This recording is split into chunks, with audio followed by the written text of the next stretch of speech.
Hello, Spectrum Women. It is Becca Lory Hector back again with another question and another answer from me to celebrate the year of Spectrum Women walking to the beat of autism. So here we are, question number 2. I'm going to read this one to you, and actually we had two kind of similar questions, so I'm going to read you both of those questions and attempt to answer them both in one answer. Excuse me.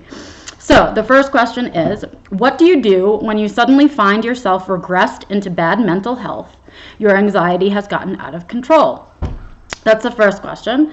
And the next question is kind of similar and along those same lines, which is it's more about aging and regression, but it's the same idea. So for those of, the second question is, for those who have experienced a worsening of executive functioning skills, e.g. from burnout, did anyone have a dramatic decline in an instant, or did everyone have it happen gradually? All right, so let's talk about these things for a second here. So the first question is, what do you do when you find yourself regressed into bad mental health or your anxiety has gotten out of control?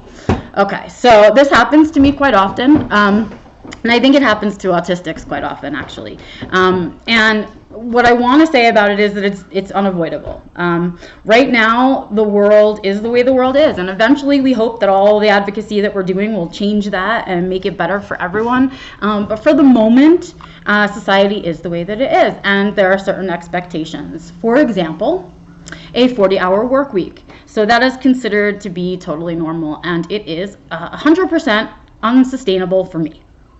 It's something that I've struggled with my whole life, and of course didn't see through the lens of autism until the last 7 years. So I say it's going to happen. We're all going to have it happen to us. It's the way that our brains process or don't process information. I think as long as we're attempting to live in the society at large as it is right now, we're always going to be running the risk of burnout, running the risk of anxiety and depression acting up, running the risk of having some crappy mental health days, and definitely running the risk of some shutdowns. So let's talk about how that happens and what we can do about it, right? So first of all, if you're struggling with some of the co-occurs like anxiety and depression, my first thing that I want to say to you is take a look at your life and take a look at where you're expending energy that you don't want to be expending in that direction. So start to get really possessive of your spoons, so to speak. So really think carefully about your day, your week, and where you spend your spoons, and then really spend the time trying to decide. And if you have to do it in writing and on a piece of paper, do it that way, but decide if those are the places you want your spoons spent, or if there are some ways that you could stop spending spoons on things that you don't enjoy, because the things that we're not passionate about, for example, things that aren't or are the opposite of our special interests or our enthusiasms, whatever you want to call them, it's hard to find the spoons to get yourself going for something like that. And so I want to talk about balancing those things. Balancing your energy, that's what those spoons represent. Balancing how much energy you have in a day to do those things, and what are the things that you're not able to do because you're using spoons for things you don't want to be doing, right? So are you not having the energy to shower or cook yourself dinner because you're running around with a friend to the mall because that's what's important to her and you want to be liked, right? Those are little things that we can start changing. I stopped going to the supermarket and ordering food online, for example, because the supermarket was just so draining for me, and I was anxious before, anxious after, tired throughout, and it was just a really an exhausting chore for me. So I shifted that up. So that's the first step in making sure you kind of can keep yourself as balanced as possible, is cleaning out your life and putting it back together in a way that makes sense with your spoons, right? And then the next piece is the unavoidable piece. So it's going to happen anyway. You're going to do all of these things, and it's going to happen anyway. You're going to go through a depression. You're going to have anxiety about things. You might even go into a shutdown because maybe you pushed yourself too far for too long, right? Well, to me, a shutdown is the first warning sign of burnout, right? If you have many of those shutdowns in a row, eventually you're going to find yourself at burnout. And so when I start to notice the changes in my mental health, some of my signals are my appetite changes. I often start to cry more often, and I'm not a big crier, so it's a huge sign to me when I start crying out of desperation that I just can't do something, right? And that is another sign to me that I am very, very close to burnout. So in this, like, I'll give an example. In this last job that I had, that I did 40 hours a week, tried again one more time to do a normal job, and I started crying towards the end. I was crying every morning when I had to go. I was crying in the car on the way there. I was crying on my way home, and it was exhaustion. It was like exhaustion tears, and that's the piece. That's that warning signal that you need to find of your own and look for.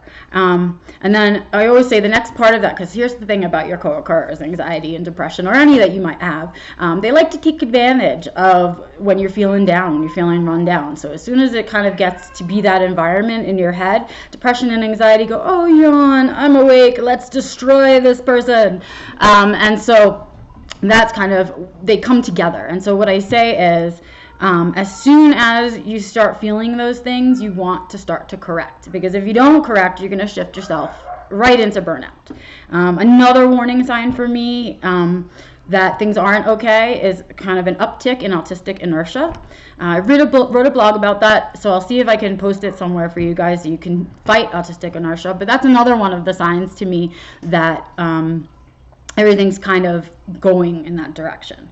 So what I say is, you want to make sure you get in your head, you hear those things starting to remember, and you take control of your negative self-talk. So anxiety and depression like to talk really badly to you all the time. And so what you need to do is take control of your brain and know that that's what your co-occurrers are doing, and talk back to them.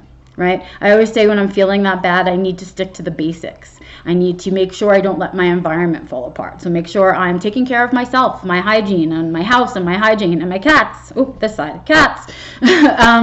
And all of those things that I need to do to take care of myself, because they're the basics. And when everything is really feeling bad, and then your house starts to feel bad, and your body starts to feel bad, it only makes that turn up faster. It ticks it up a little bit. So what you want to do is try to stop that, is go down to your basics.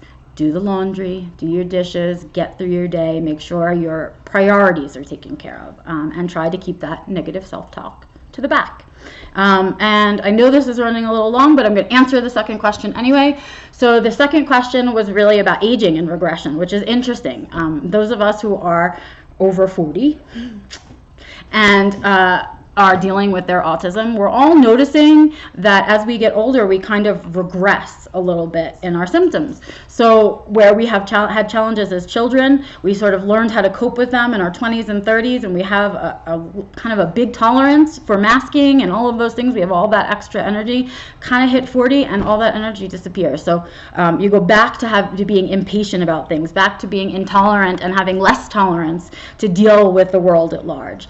And so what I'm noticing is it's a slow regression. So that's my answer to the regression question, is the aging regression seems to be slower. It seems to appear first as an intolerance, and then it's sort of it's just coming on slowly. But what I do notice is that when I'm going into a burnout rather than it being an age regression thing, is that it's more immediate. It's definitely more like a light switch, and everything all of a sudden. So all of a sudden I can't English anymore, and all of a sudden I can't find the words to say what it is that I want to say, and all of a sudden my coordination is worse than normal, and all of a sudden my energy is gone, and I can hear the negative self-talk, and all of those things are happening at once, like big giant warning signals. That's usually a burnout shutdown coming. Right? And that when that does happen, if it does get there, for me, that's definitely like a light switch. Cut off skill sets, things like that.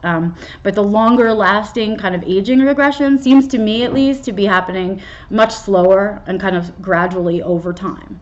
I don't know what that's going to look like when I get older. And of course, there's the fears about what it looks like should I get an old age disease or cancer.